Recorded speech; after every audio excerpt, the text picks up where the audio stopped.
Walk us through how was your experience in preparing for some of these interviews, both in terms of technical interviews and the non-tech interviews that the companies do. I definitely say a lot of help from like different mentors that I came across in my own journey. And I'll break it down in a different part. So, first was when it comes to these interviews, one key thing to understand is each round requires a different level of upskilling that you need.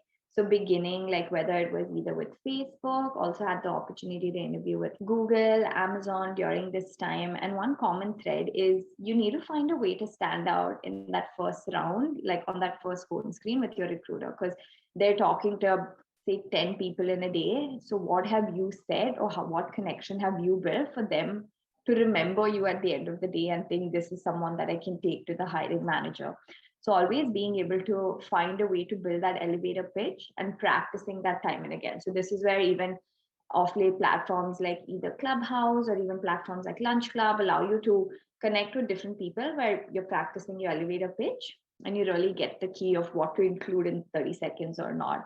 And I think the next step was being able to build out these interview answers where you really want to adopt the STAR method, right? So situation, task, action, result, because everyone loves a story, but we also don't want to listen to someone just ramble for like 5 minutes about one project. It's like, how can we be concise in 60 seconds of like, what have you done? What result did it achieve? And what skills came out of it?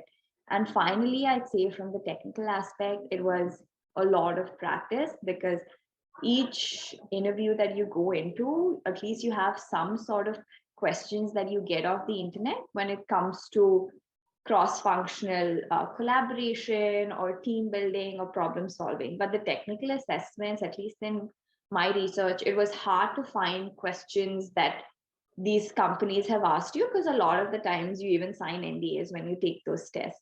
So being able to understand what sort of questions you need to prepare for was, I'd say, one of the biggest challenges, at least on the technical side of things. In